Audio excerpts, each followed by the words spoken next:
Consultas, hasta ahora, preguntas, dudas.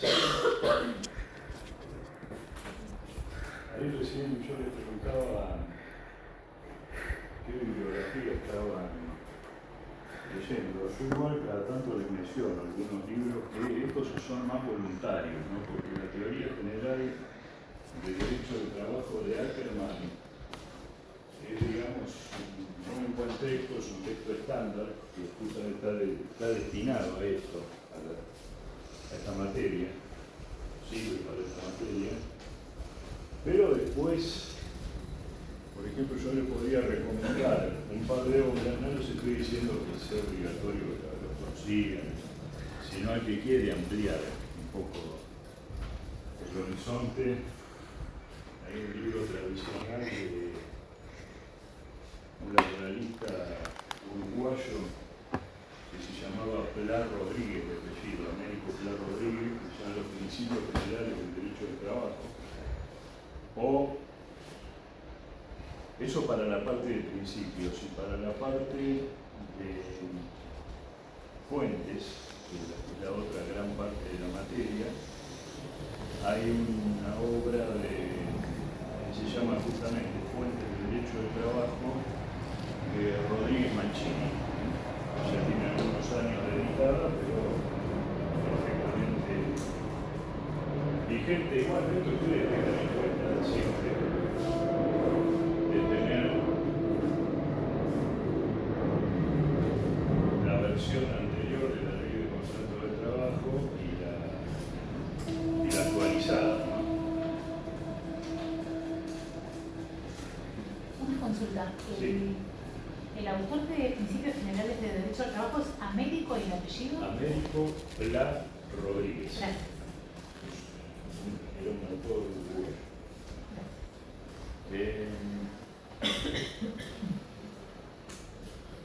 Hoy lo que vamos a ver es otro de los principios que menciona en general la doctrina como derivación del principio protectorio.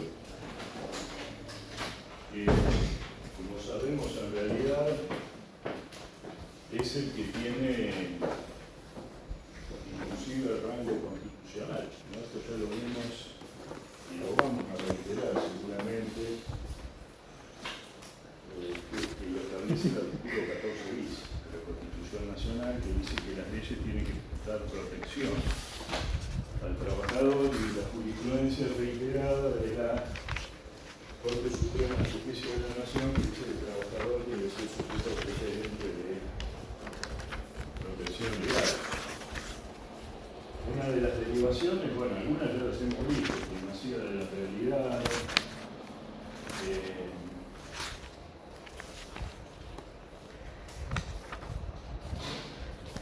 la aplicación de la norma más favorable, el principio de responsabilidad, y hoy vamos a ver otra derivación, que es el principio de continuidad del contrato de trabajo.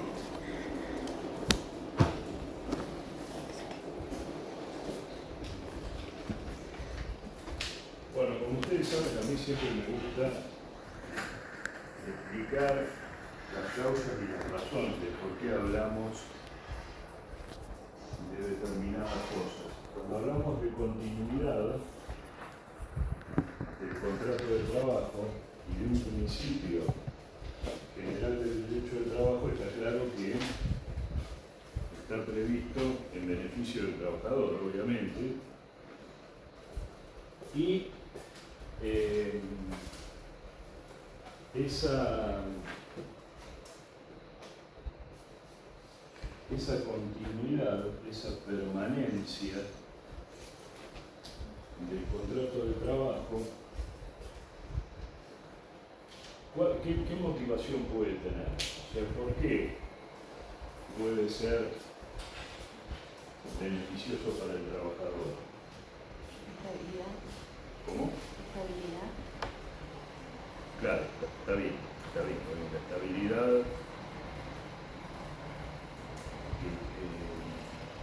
que se va desarrollando en el tiempo y de los derechos derivados de esa estabilidad que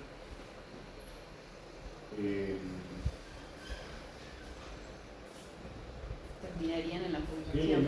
elemento ustedes suponen que es esencial para el trabajador? Porque, a ver, los derechos, los créditos laborales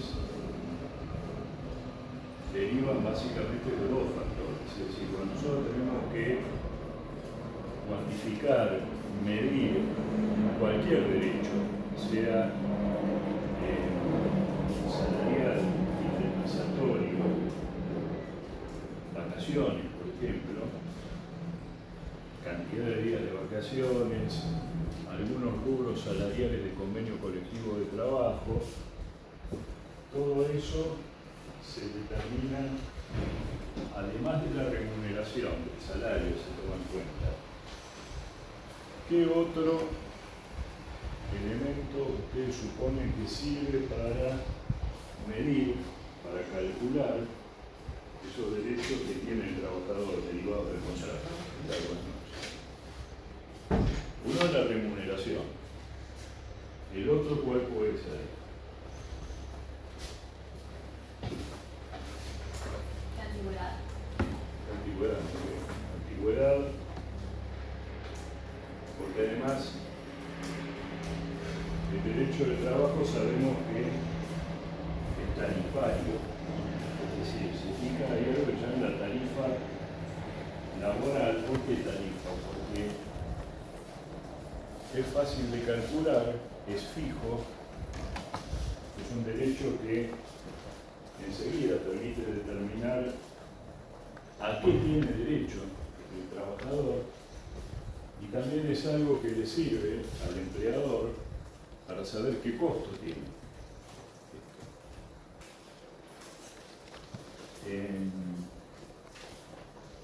La antigüedad, muy bien.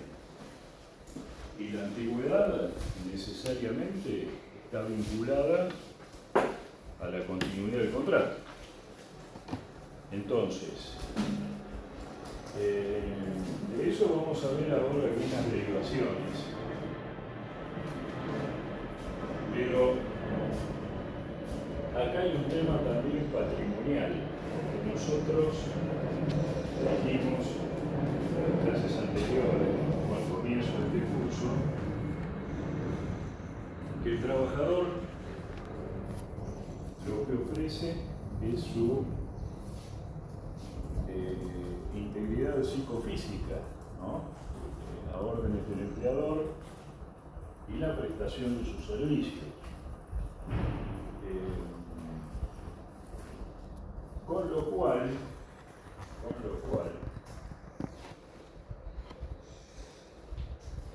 si sus beneficios se derivan de la antigüedad, para ese trabajador la antigüedad es un derecho patrimonial fundamental. ¿Saben? Por eso, por ejemplo, eso está detrás de razonamientos elementales y lógicos también de la persona. Una persona, por ejemplo, está trabajando que dice, bueno,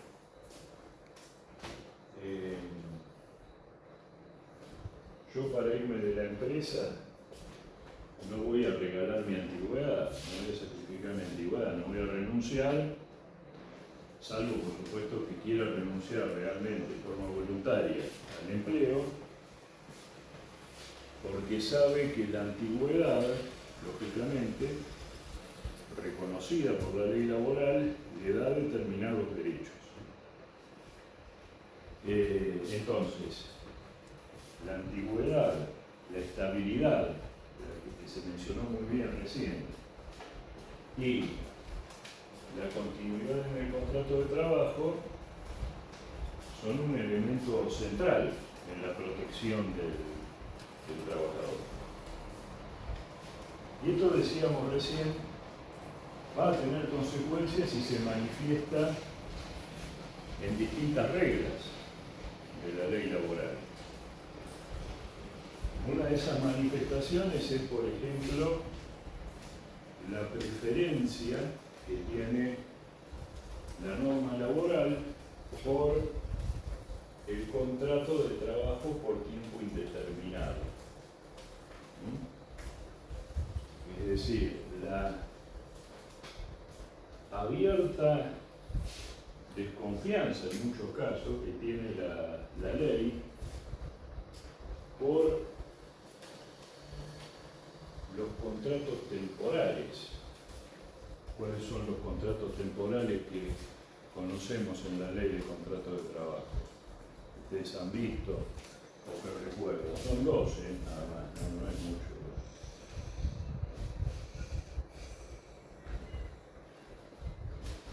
¿Cuáles son los contratos que son temporales, que vinculan al empleador con el trabajador durante un tiempo? Pueden ser los eventuales. Hay dos. Plazo fijo. ¿Cómo? A plazo fijo.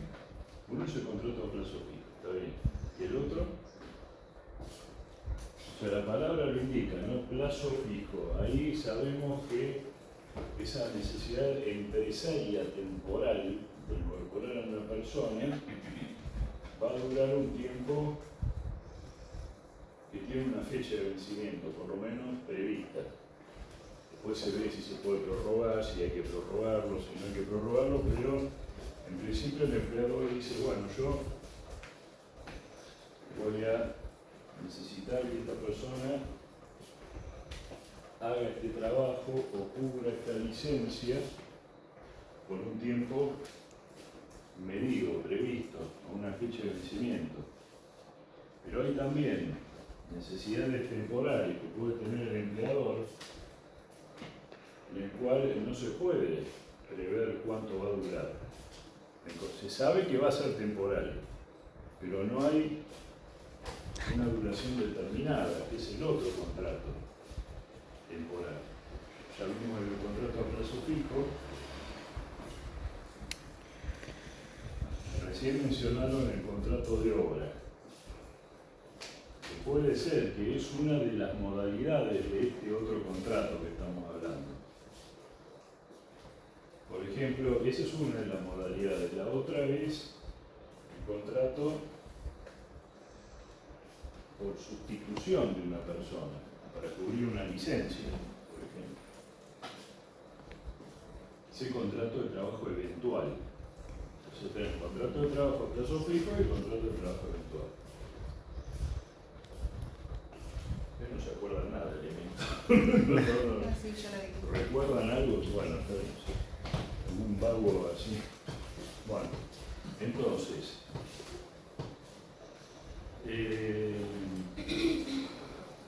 y también esto tiene relación con otra figura durante la cual es un primer tramo del contrato de trabajo por tiempo indeterminado que durante el cual el contrato no tiene estabilidad. Es decir, que la ley dice, artículo 92 bis de la ley de contrato de trabajo, cualquiera de las dos partes, dentro de un determinado lapso de tiempo, puede poner fin a la relación laboral sin ningún tipo de consecuencia. Es decir, sin pago de indemnizaciones. Hay sí una obligación, un preaviso de 15 días, que en lo que hace al preaviso del empleador fue eliminado por la ley de normalización laboral, el plazo de 15 días. Pero ¿qué ocurre? En principio, esa norma nueva está suspendida por la medida cautelar genérica de la Justicia Nacional de Trabajo.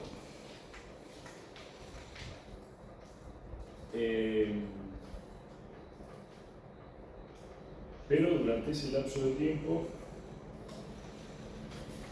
el trabajador carece de estabilidad, es decir, no tiene derechos derivados de la antigüedad que recién los va a adquirir cuando va a tener derechos de estabilidad o derechos derivados de la antigüedad. ¿De qué periodo estamos hablando? El primer tramo es el periodo de prueba, correcto. Si no tiene estabilidad durante ese lapso de tiempo, ¿cuándo la va a tener? Exactamente, cuando tenga por lo menos 6 meses y un día de trabajar. Bueno, entonces, el artículo 91 de la Ley de Contrato de Trabajo es una manifestación clara de esa preferencia que tiene la ley por el contrato de trabajo por tiempo indeterminado, porque dice que en principio el contrato va a durar hasta que el trabajador esté en condiciones de obtener los beneficios de la seguridad social, es decir, hasta que esté en condiciones de jubilarse.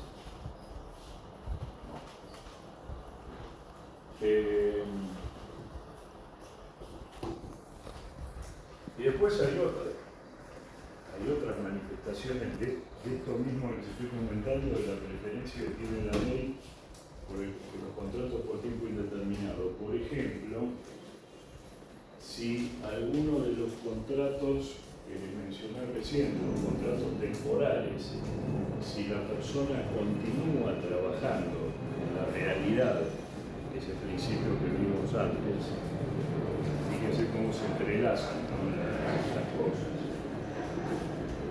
Si la persona continúa trabajando para ese empleador una vez que se cumplió el contrato a plazo fijo o que se agotó el evento que motivó la contratación temporal, generalmente las normas legales establecen que en ese caso el contrato se convierte en un contrato por tiempo indeterminado.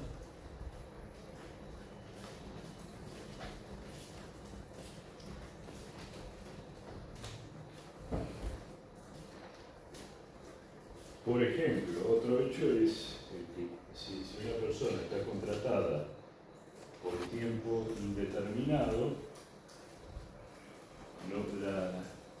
no puede pasar lo contrario a lo que les mencioné recién, es decir, que ni siquiera por acuerdo de partes ese contrato podría convertirse en un contrato temporal.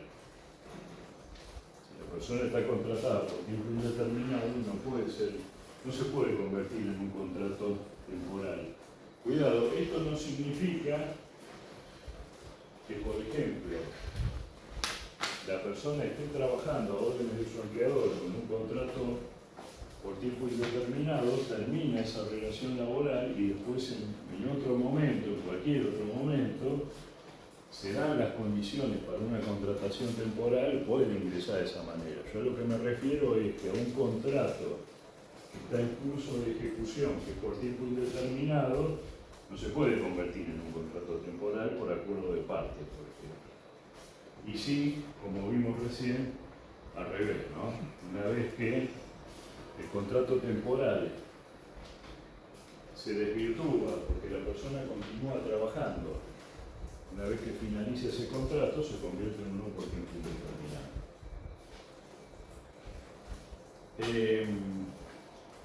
¿Se entiende la lógica de todo esto? Bien.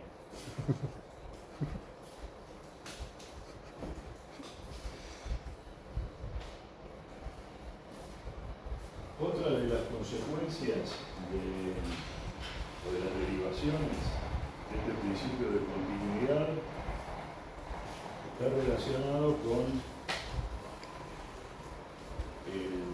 las cláusulas nulas, las condiciones nulas, inválidas de trabajo. Por ejemplo, si el empleador paga un salario, supongamos, inferior al previsto en el convenio aplicable al trabajador, o de alguna manera se está reduciendo o suprimiendo derechos previstos en el nivel mínimo de protección, que es el del régimen de convenio colectivo de trabajo, e inclusive yo les diría que también, si el empleador está otorgando derechos por encima de ese convenio, pero que están incorporados al contrato, y pese a eso el empleador incumple con algunas condiciones contractuales, lo cual sería nulo, porque unilateralmente no puede incumplir ese contrato, Lo que establece la ley es, en ese caso, las cláusulas incumplidas se aplican al reemplazo de estas cláusulas nulas automáticamente, es decir, sin necesidad de que la persona, de que el trabajador pida judicialmente la nulidad de ningún contrato o que exija que se apliquen estas normas laborales. Por ejemplo, si este incumplimiento del empleador genera el derecho a diferencias salariales, esto se hace automáticamente. Es decir, cuando el trabajador reclama laboralmente el pago de esas diferencias, lo único que se aplica es la constatación de que existen determinados derechos y lo que realmente se le pagó, sin necesidad de ninguna interpelación judicial, salvo, bueno, obviamente, el primer reclamo a través de un telegrama laboral reclamando justamente el cumplimiento de esas diferencias salariales. Esto ustedes lo pueden ver en el artículo 13 de la Ley de Contrato de Trabajo, que se refiere a la sustitución de las cláusulas nulas. Y después también pueden ver el artículo 40 de la misma ley, que se refiere al trabajo prohibido. Ahora, fíjense que el trabajo prohibido, a ver, ¿quién puede leer el artículo 40 de la Ley de Contrato de Trabajo? Vamos a compararlo con el artículo que se refiere al trabajo ilícito. ¿Leo yo? Sí.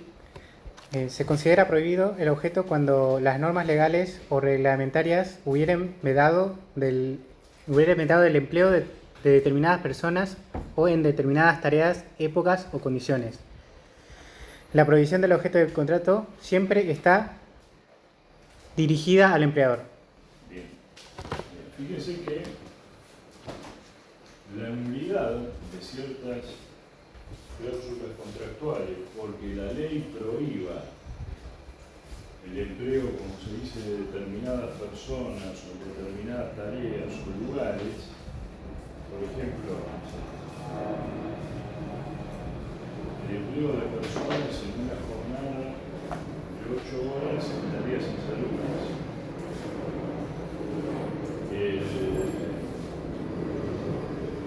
el empleo de menores de 16 años.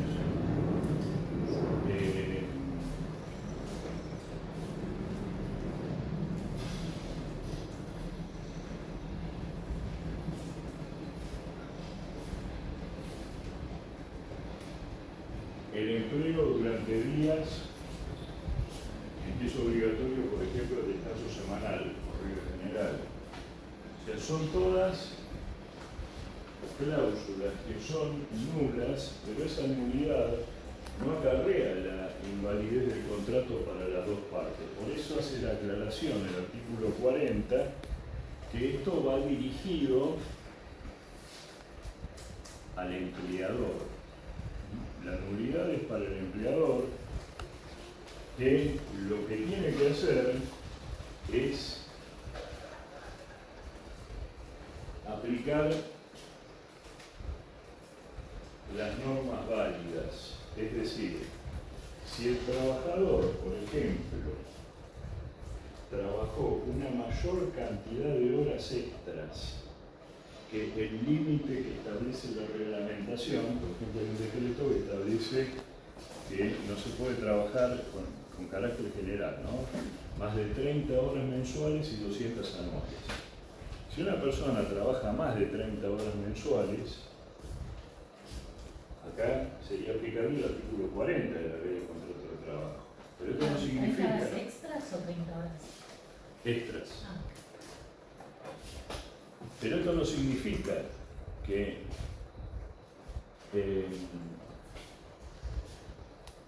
que el contrato se disuelva o se extinga porque es nulo o porque es inválido, sino que el empleador tiene que pagar esas horas en exceso, o sea, las que superan las 30 horas, con los recargos por horas extras, independientemente de que tenga o no una sanción administrativa en el caso de que el Ministerio de Trabajo verifique un incumplimiento. Pero frente al trabajador tiene que pagar esas horas con el recargo legal porque es como si hubiera sido válido, porque esto es para no perjudicar justamente al trabajador.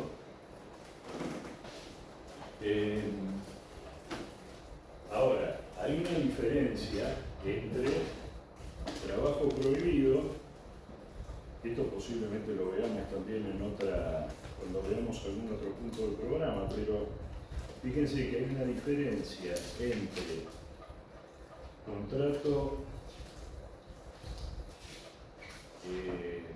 prohibido y el artículo 39, el artículo anterior que habla del trabajo ilícito, que dice: se considera ilícito el objeto cuando el mismo fuese contrario a la moral y a las buenas costumbres, pero no se considerará tal si por las leyes, las ordenanzas municipales o los reglamentos de policía se consiguieran tolerar o regular a través de los mismos. En el caso de la nulidad del objeto ilícito, que está en el artículo 41, la ley establece que acá sí, y esta es la diferencia con el contrato de objeto prohibido, no producirá consecuencias para ninguna de las partes. Es decir, esta es una diferencia crucial de prohibición e ilicitud. Si, por ejemplo, yo contrato a una persona para que se dedique al narcomenudeo, bueno, evidentemente esa persona no me puede reclamar diferencia salarial o una indemnización porque no cumplí con la remuneración pactada. Como es un contrato de objeto ilícito, por ejemplo, cualquier otro delito que a ustedes se les ocurra, por ejemplo, no sé, contrato a alguien para que vaya y asesine a mi suegra, después no me puede decir, bueno, ¿dónde está la gratificación? No, bueno, en esos casos, el contrato es inválido tanto para él y su trabajo como para mí. O sea, ahí creo que sería una nulidad absoluta. En realidad,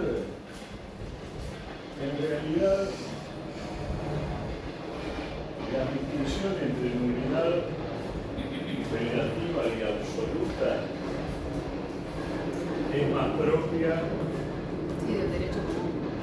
del derecho civil, ¿no? Porque ustedes saben que casi todas las normas del derecho laboral son de orden público, con lo cual justamente el interesado en invocar la nulidad, que es el trabajador, aunque él no lo haga,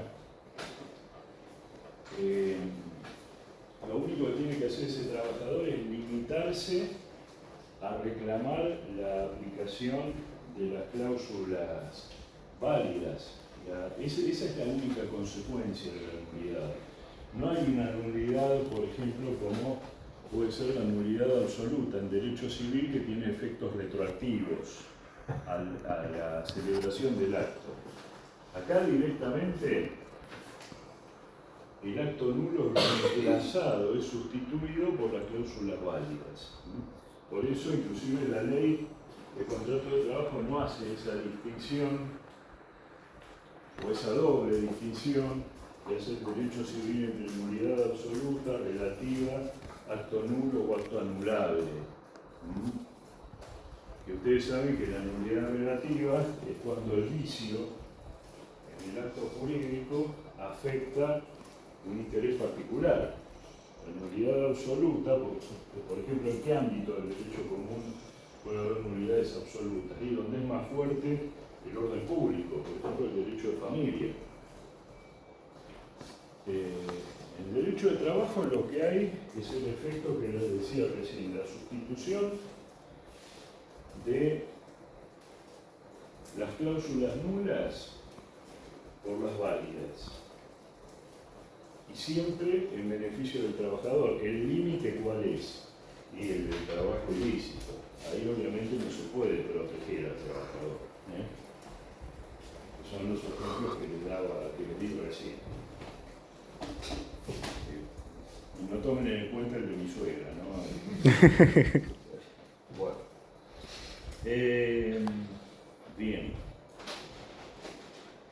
Fíjense otra manifestación, acá el artículo 43 que habla de la prohibición parcial. Es decir, podría haber un contrato de trabajo que es parcialmente inválido. Es el ejemplo que les di recién, tanto el de las horas extras como el de las tareas insalubres. Hay una parte que es válida, es decir, ¿cuál es la aplicación de las cláusulas válidas en una jornada insalubre que es de 6 horas, el límite de la jornada diaria de la jornada insalubre? Y se tiene que aplicar en adelante una jornada de 6 horas, pero las horas que trabajó de más el trabajador hay que pagárselas, aunque hayan sido en exceso de lo que es la jornada insalubre. ¿Por qué? Porque es un contrato de trabajo prohibido en función de los lugares, del lugar donde se realizó. Es una de las referencias que es el artículo 40. Entonces ustedes en este punto, sobre sustitución de cláusulas nulas y contrato de trabajo prohibido, tengan en cuenta los artículos 13 y 40 de la ley de contrato. Otra manifestación del principio de conservación o de continuidad del contrato es lo que se conoce como ius variandi. Ius variandi, una expresión latina que significa el derecho que tiene el empleador para modificar, para variar dentro de ciertos límites las condiciones de trabajo. Es decir, el empleador es un empresario que dirige una organización en el cual justamente él dirige y organiza el trabajo en el establecimiento, los horarios de trabajo, las tareas, el lugar donde se trabaja, etc. Entonces, ustedes saben que el ius variandi, que esta facultad que está regulada en el artículo 66 de la Ley de Contrato de Trabajo, le permite al empleador, en ejercicio justamente de esta facultad de dirección y organización, modificar condiciones no esenciales del contrato de trabajo. Es decir, hay un conjunto de derechos y obligaciones que forman el objeto de ese contrato que no se pueden modificar porque son esenciales también. ¿Cuáles son las condiciones esenciales? El nivel cuantitativo de salario, lo que cobra la persona. El empleador no lo puede rebajar en forma unilateral. La jornada de trabajo, el empleador no le puede ni disminuir ni, en su caso, aumentar la jornada de trabajo si, por ejemplo, la persona está contratada con un contrato a tiempo parcial, supongamos.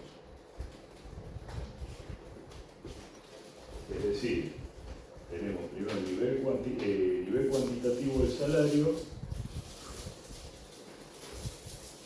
duración de la jornada de trabajo tercero son las tareas asignadas.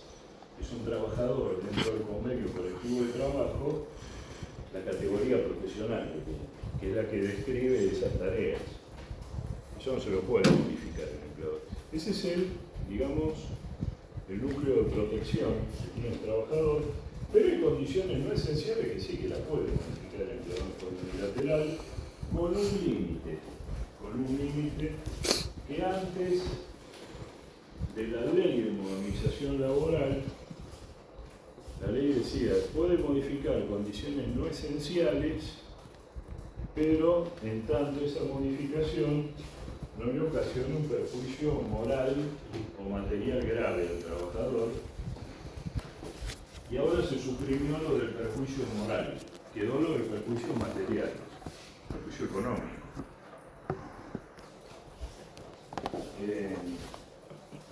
¿Cuáles son las condiciones no esenciales que podría alterar o modificar el empleador? Y, por ejemplo, el horario de ingreso y egreso. El empleador le puede decir, mire, está bien, usted va a seguir ganando el mismo salario, va a seguir trabajando 8 horas, pero en vez de trabajar de 10 a 18, va a trabajar de 9 a 17. ¿Por qué? Es mejor para la organización. ¿Cómo? ¿Las puede hacer rotativas si quisiera? Bueno,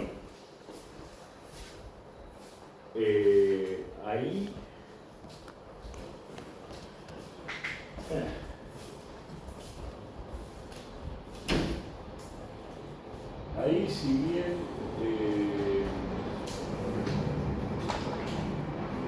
el trabajo de turno rotativo está bien, es buena la pregunta, porque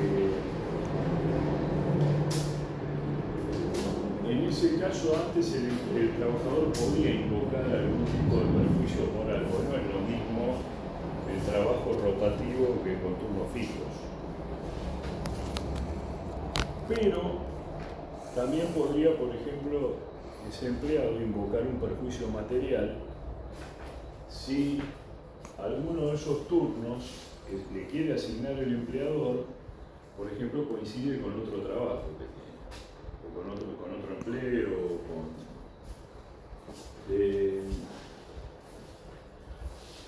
yo, en mi opinión, para mí, si la persona fue contratada para trabajar en un turno fijo, puede oponerse, aún con la modificación esta de la ley de modernización. Por eso, inclusive antes de esta modificación legal, lo que hacían algunos empleadores, antes de que la persona comenzara a trabajar, era hacerle firmar un compromiso de que si decidía el empleador incorporarlo para trabajar en turnos fijos, en turnos rotativos, aceptaba el trabajador desde el ingreso. También te lo hacen cuando quieren cambiar de lugar. Bueno, ahí viene otro de los casos muy comunes, muy frecuentes, es decir, este es uno de los casos que decíamos del horario de ingreso y egreso. Lo de la modificación del lugar de trabajo es típico ahora. Siempre hay que ver las circunstancias, es decir, si por ejemplo el empleador dice, bueno, esta sección del establecimiento, todas las personas que trabajan acá, por razones de la reorganización empresaria, van a trabajar en otro lugar, bueno, está aplicando un criterio con una regla general, es difícil, digamos, oponerse a eso. Pero también a veces, en algunos casos, puede haber una sanción encubierta. Dice, bueno, yo lo que voy a hacer como empleador, le voy a decir a esta persona que a partir del mes que viene va a trabajar en un establecimiento que está a 60 kilómetros del lugar donde trabajaba antes. ¿Para qué? Para obligarlo a renunciar, por ejemplo, o para Entonces consulta, y en los casos que un empleado tenga una modalidad de trabajo híbrida con home office y lo hagan durante el full presencial, ¿eso se puede considerar por ahí también? ¿Saben que una de las novedades que tiene la ley de modernización es que deroga el régimen de teletrabajo? Lo deroga a partir del 1 de enero de 2027.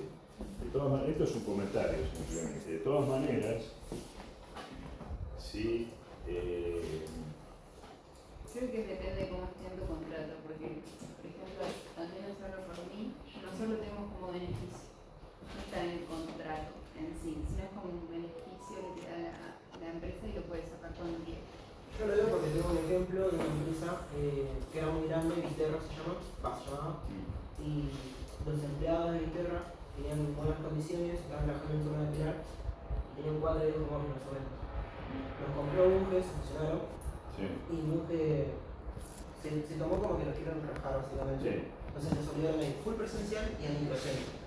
Entonces, todos los empleados de Viterra con mucha antigüedad discutían esto de que tenían toda su vida organizada a un régimen laboral, a unas condiciones, a un horario específico, Sí, ¿verdad? y que de pronto te hacen mover como 2 horas de viaje al microcentro, todo presencial, aunque no requieren esas tareas. Claro. Entonces, Bueno, eso puede estar también, ese tipo de situaciones puede estar detrás de la modificación legal nueva esta, que omite también lo del perjuicio moral, ¿no?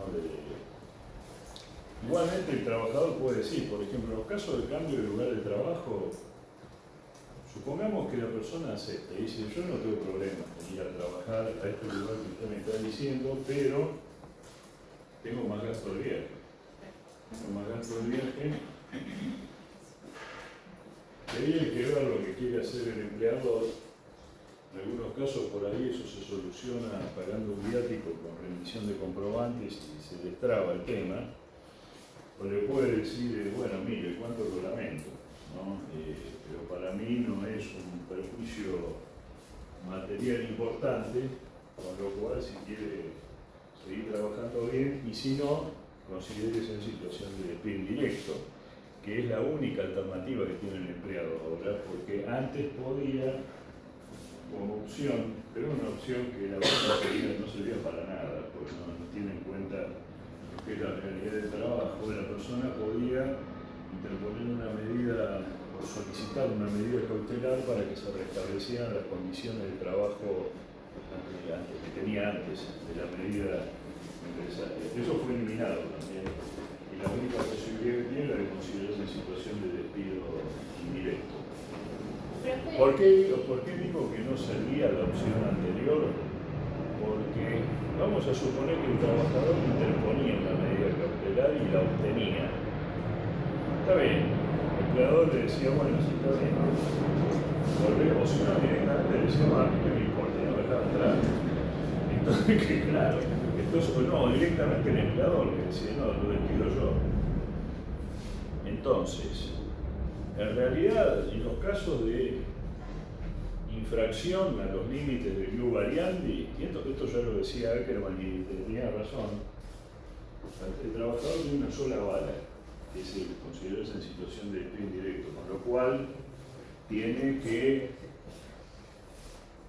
ser un perjuicio grave, realmente, ¿no? Uno es este que decía el lugar de trabajo, está muy bueno lo que vos preguntabas recién del tema de los turnos rotativos, porque para mí inclusive el trabajo en turnos rotativos puede afectar directamente la salud de la persona, porque nunca nadie se acostumbra al ritmo de vida de trabajar. Bueno, te imposibilita una rutina. Sí, bueno, pero hay rutinas y rutinas, ¿no? Sí, pero una persona que tiene hijos quizá tiene que dejar una niñera, o sea, todos esos perjuicios no, económicos, por ahí esa supuesto. persona No, lo no. puede alegar. No, desde luego, y además, claro, por supuesto que se lo puede plantear al empleador, desde luego, sí, sí. Pero yo puedo decir rutinas y rutinas, y que esta es una rutina matadora, o sea, trabajo por equipo, por turnos rotativos, es terrible.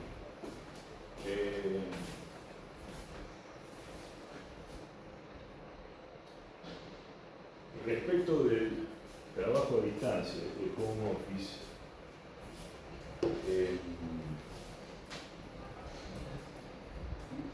ahí lo que podría alegar el trabajador es que lo que hay es un cambio en la modalidad de las tareas, en la prestación de las tareas. Porque realmente, y también por allí invocar un perjuicio económico derivado del mayor gasto, de la necesidad de tener que venir, por ejemplo, nuevamente a hacer el trabajo presencial, etc.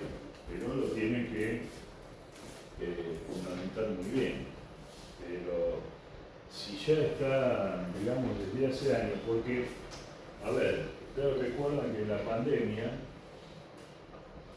no es que se aplicó el teletrabajo porque se quiso aplicar, es decir, salimos todos corriendo a nuestra casa, porque no se podía trabajar de otra forma. Bueno, entonces, el tema es que el empleador podía invocar que esa era una situación de fuerza mayor hasta que terminó la emergencia sanitaria. Ya a partir de ahí tenía que tomar una decisión. O la convocaba a la gente para que volviera a tareas presenciales, o si ya con el tiempo dejaba que se consolidara esa situación, que fue lo que pasó en muchísimos casos, ya digamos, esas tareas están incorporadas al contrato, esa prestación de tareas. Entonces ahí yo creo que también se podría razonablemente oponer el trabajador al cambio. Pero bueno. Pero ahora con la ley no se toma, con la ley nueva no se toma como que lo que se mantuvo durante años significa que tenga que seguir así.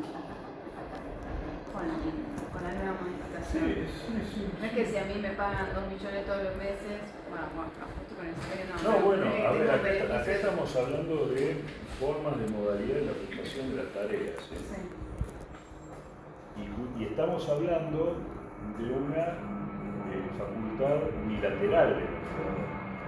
Lo que nosotros mencionamos en algún momento con el tema de la regla de renunciabilidad, que es lo que estás comentando, era que quizá por acuerdo con el trabajador, no por imposición unilateral del empleador, que está bien, uno me puede decir, bueno, sí, está bien, pero esto de acuerdo, digamos, es relativo, ¿no? Porque yo necesito seguir trabajando, está bien, yo lo acepto eso, pero es distinto, es una cosa distinta. Es decir, acá estamos hablando de dos cuestiones diferentes, no estamos hablando ni de nivel salarial ni de acuerdo, estamos hablando de una facultad unilateral del empleador para modificar determinadas condiciones de trabajo. Son dos situaciones distintas, ¿no? Claro, nosotros habíamos visto el salario, 144. Sí, yo lo daba como ejemplo, lo del salario, porque es lo más claro, ¿no? Lo que surge con más claridad. O sea, generalmente cuando el empleador trata de llegar a un acuerdo que afecta a esa parte, se refiere siempre al salario. Bueno, hablamos de la sustitución de las cláusulas nulas, del ius variandi, y también se manifiesta esta importancia de la continuidad del contrato, hablando de continuidad del contrato y de estabilidad. Ustedes saben que en el derecho del trabajo existen dos tipos de estabilidad, la estabilidad absoluta y la estabilidad relativa. Algunos dicen estabilidad propia e impropia, bueno, hay distintas clasificaciones, pero la estabilidad absoluta implica que el acto mediante el cual el empleador quiere extinguir el contrato de trabajo es inválido, es nulo.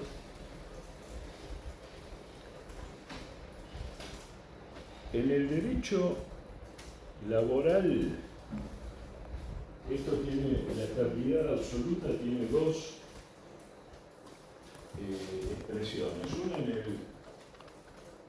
régimen de empleo público, por ejemplo, la ley 25.164, que es el régimen de empleo público nacional, establece para los empleados de la administración pública central, ¿por qué? Porque hay también empleados públicos a los que se les aplica la ley de contrato de trabajo, que esto lo vimos en el artículo 2, cuando mencionamos el artículo 2 de la ley, pero los que están encuadrados en el régimen de empleo público tienen estabilidad absoluta, lo que significa que no se los puede despedir contra el pago de una indemnización, como en el derecho laboral privado, como en la ley de contrato de trabajo. El empleado público, incluido en ese tipo de régimen, y también los hay, por supuesto, en las distintas provincias, en empleados municipales, tiene derecho a la carrera administrativa y solamente se lo puede expulsar o exonerar, o sea, las sanciones en el empleo público son de exoneración o de cese en el empleo, y solamente puede ser mediante un sumario administrativo previo en el que se determine que incurrió en alguna de las causales para segregarlo de la administración pública. Y lógicamente, si eso es el resultado del sumario administrativo, no se le paga una indemnización, ¿no? Es más, hasta muy preso. En algunos casos hasta muy preso. Pero en el derecho laboral privado, en la ley de contrato de trabajo, básicamente, no existe, como para el empleo público, la garantía de estabilidad a la que hace referencia incluso el artículo 14 bis, que habla de la estabilidad del empleo público, sino que la garantía constitucional que tiene es la protección contra el despido arbitrario. ¿Qué quiere decir el despido arbitrario? Es el que decide por su arbitrio, simplemente el empleador, que no tiene por qué dar ninguna justificación, ni invocar ninguna causa, lo puede despedir, pero lo tiene que indemnizar. Esa es la protección que le reconoce la Constitución al trabajador contra el despido arbitrario. En el derecho hay unos trabajadores en el ámbito no solamente del empleo público, sino de la actividad privada, que tienen estabilidad absoluta durante un determinado lapso de tiempo. Es decir, que el despido, la suspensión disciplinaria o la modificación de las condiciones de trabajo dispuestas por el empleador son nulas, son inválidas. ¿Cuáles son? ¿Qué trabajadores son? Los que están afectados a la representación sindical, ¿no, profe? Bien, exactamente. Es decir, los representantes gremiales, los que ejercen un mandato gremial, ya sea en la empresa o en la asociación sindical. En esos casos tienen estabilidad en el empleo durante el mandato, más un año adicional de protección que le da la misma ley.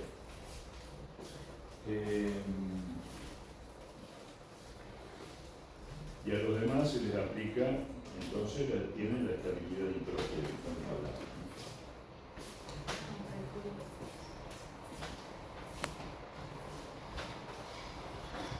Y el último elemento al que nos vamos a referir es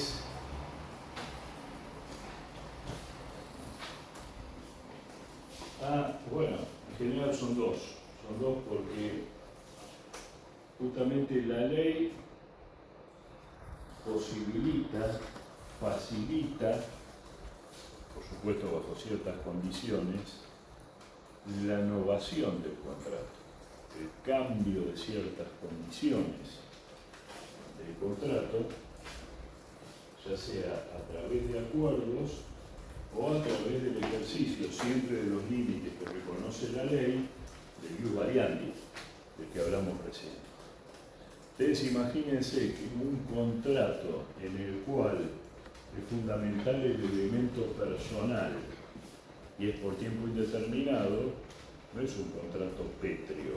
Hay veces que hay que modificar algunas condiciones, horarios, algunas tareas dentro de la categoría laboral, horarios de trabajo, a veces lugares, etc.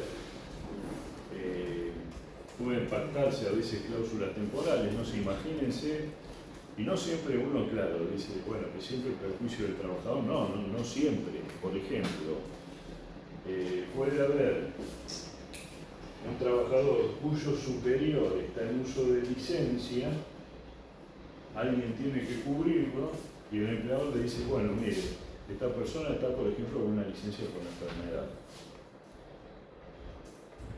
Durante ese lapso de tiempo, necesitamos que usted se haga cargo de esa tarea que hace su superior jerárquico inmediato. Esto está previsto en el artículo 78 de la Ley de Contrato de Trabajo y está previsto en varios convenios colectivos de trabajo. La diferencia es que en el artículo 78, lógicamente, como es una norma de alcance general, dice que es el derecho que tiene el trabajador a que se le pague la misma remuneración que se le pagaba al trabajador que está reemplazando, finaliza cuando finaliza el motivo por el cual tuvo que desempeñar esas tareas. En los convenios colectivos esto también está previsto, pero la diferencia es que siempre se fija un plazo límite, para evitar justamente que esto se haga demasiado elástico, ¿no? que haya un abuso en este ejercicio de la posibilidad que se le da al empleador de que la misma persona que está trabajando y que a su criterio puede desempeñar esas tareas, las cumpla. Entonces dice, bueno, sí, por un tiempo, esta persona por ese tiempo está justificado, puede desarrollar esas tareas, pero usted tiene que pagar la remuneración de quien desempeña las tareas de mayor responsabilidad. Bien.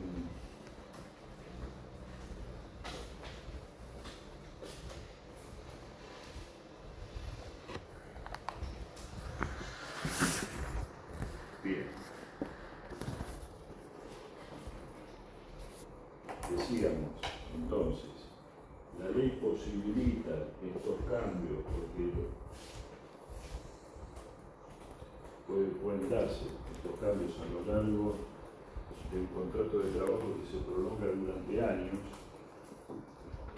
y también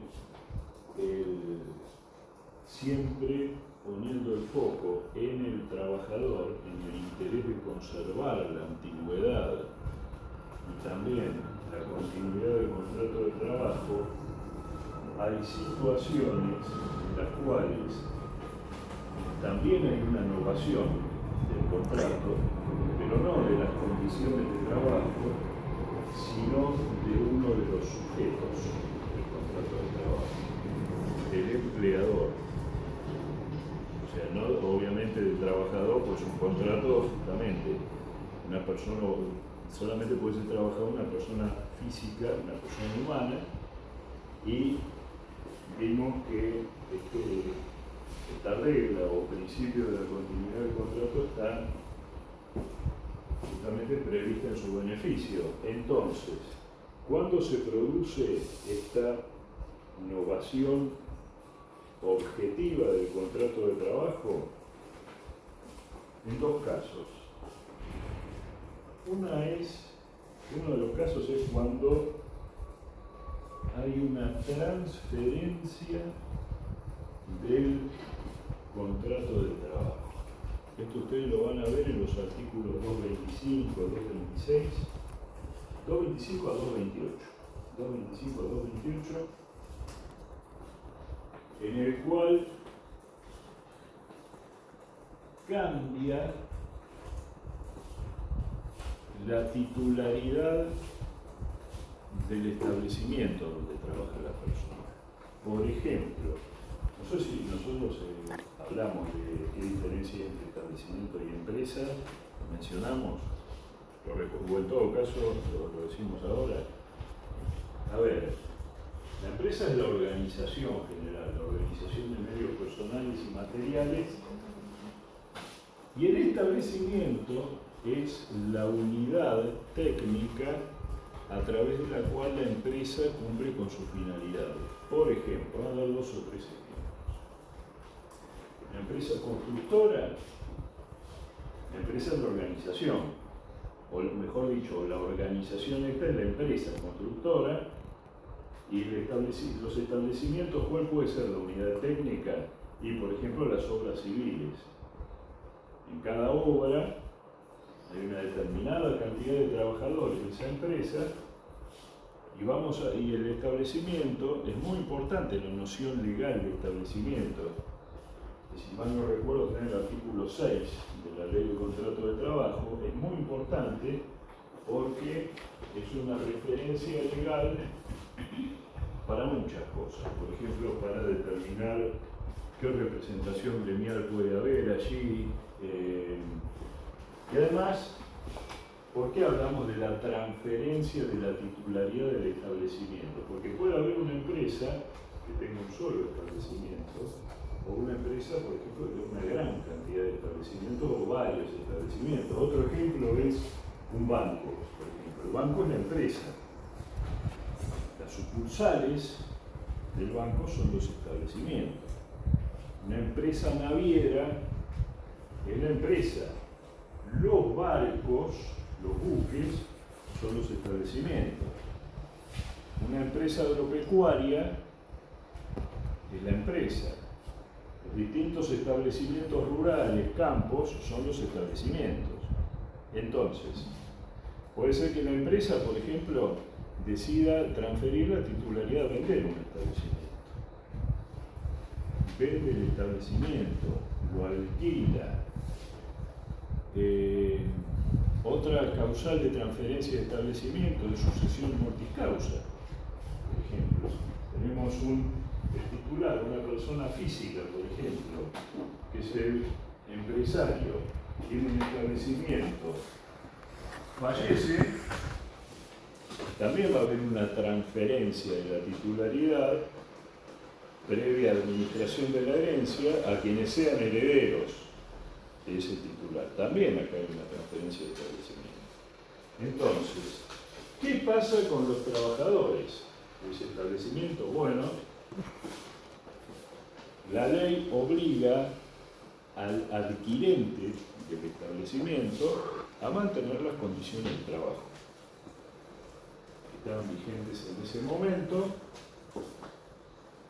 las mismas condiciones de trabajo, con lo cual, fíjense, hay una innovación entonces en el sujeto empleador del contrato, pero no se extingue el contrato, no hay una finalización del contrato de trabajo, sino que continúa, pero con otro empleador. Atención con eso porque es importante, no hay extinción del contrato de trabajo. Esa es una de las innovaciones objetivas. La otra, que está en el artículo 229 de la ley, es la cesión del contrato de trabajo. Que acá es donde se ve la mayor protección al trabajador que en el caso de la transferencia. ¿Por qué? Porque en el caso de la transferencia, bueno, lógicamente, quien es el titular del establecimiento, si quiere lo vende, mientras la ley le garantiza al trabajador que va a seguir trabajando con el adquirente, en principio no tiene nada que objetar el trabajador.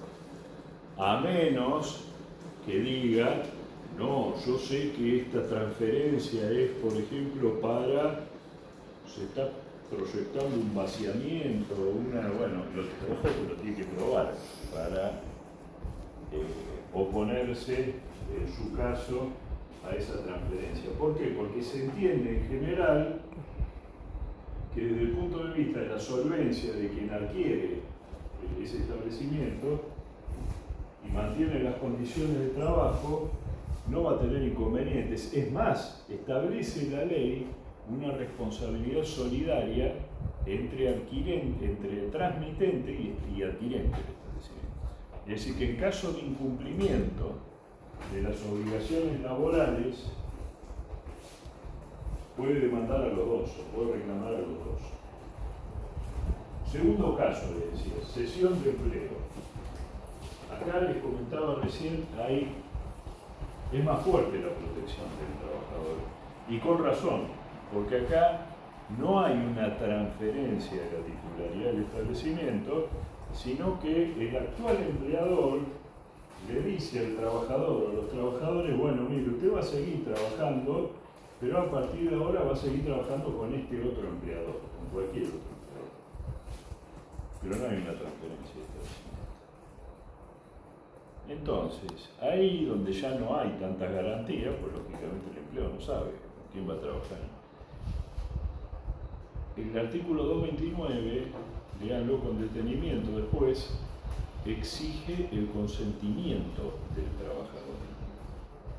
Es decir, el trabajador no tiene por qué aceptar esa cesión del contrato de trabajo, porque no es una cosa.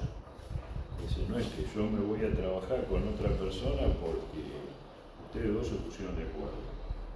No hay la objetividad que puede haber en un negocio de transferencia, en la muerte del empleador.